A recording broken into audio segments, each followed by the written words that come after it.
My name is Emily Baxter, and I'm a redevelopment and economic opportunity intern. And my project is to create a system prioritizing redevelopment sites in the Southwest District for the REO department. Some of the challenges I faced were how to collect data that was relevant to this, as well as making a simplified system that would work for all different types of sites, and just using value judgments of what qualities to emphasize or de-emphasize in the site selection, as well as learning some graphics programs to create renderings, which you will see. And I ended up creating a scoring system based on my knowledge and research of urban planning and economic development. The results I created were a corridor business composition for the top 10 sites that were determined by interviews with the REO department. I analyzed the retail gap for each site and created a tax revenue projection for how much tax revenue these sites could bring in the future, and created renderings for the top 3 sites according to my scoring system, and I'm creating an info sheet for the property buyers on each of the top 10 sites. This is my scoring system. It's also in the handouts that I gave you. And I created 2 different scoring systems, one for retail and one for industrial. For retail, transportation, market leakage, which is the same thing as retail gap, and potential tax revenue ranked the highest for a total of 100 points. Industrial, the top categories are transportation and site quality. This is the top 10 sites ranked by the scores that I produced using that system. The top site is 1950 Talavas Road with 75 points and a potential tax revenue of $4.2 million. That's the only industrial site. The rest are retail sites. Yeah, skipping ahead.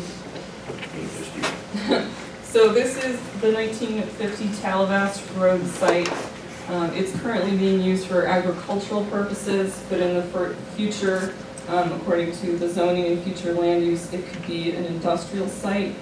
And it doesn't have any square footage on it now, but it could have 4 million using the 0.75 FAR. The current tax revenue is less than $700. The future tax revenue could be 4.2 million. This is per year. And this is a rendering I created using AutoCAD of the massing of the buildings and what they could look like on the site. I made sure to protect the wetland areas on the site. You can still fully build out the site and protect the wetland areas. This is a picture showing what this building on the bottom that fronts the street could look like. It's just an inspiration. And, okay.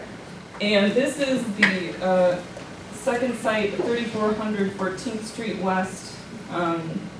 Currently it's a vacant auto dealership, and the zoning allows for a mixed-use development on the site. That's what I'm proposing in this rendering. The street-facing buildings would be mixed use, and the back buildings would be residential. The current square footage on the site is 25,000. It's an older building, and future square footage could be 500,000.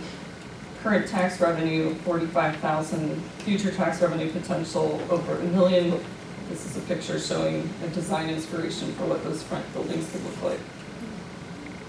And this is 6818 14th Street West. It's currently a small strip mall with, I think, like Bingo and Family Dollar in it. And I apologize that this is cut off, but currently, you know, I think it only has about, I think it's 70,000, sorry, 70,000 square feet currently on the site, but it could have up to 600,000 I'm also proposing this be mixed use, which is allowed through the zoning and future land use.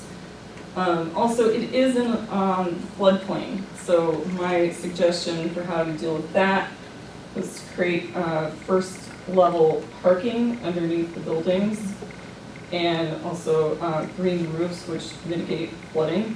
This is an example of what the design could look like. And to conclude, my recommendation for REO is that they use the info sheets for the top 10 sites and renderings of the top 3 sites to promote these sites to potential developers, and to use the scoring system I created as needed and adjusting for different projects. And the corridor business composition could also be used for further research. This helps the county by getting REO focused on what is most likely to bring in tax revenue through redevelopment sites. And I had a great experience, and I want to thank Jeff for giving me the independence and support I needed to do my project. Great. Does anyone have any questions?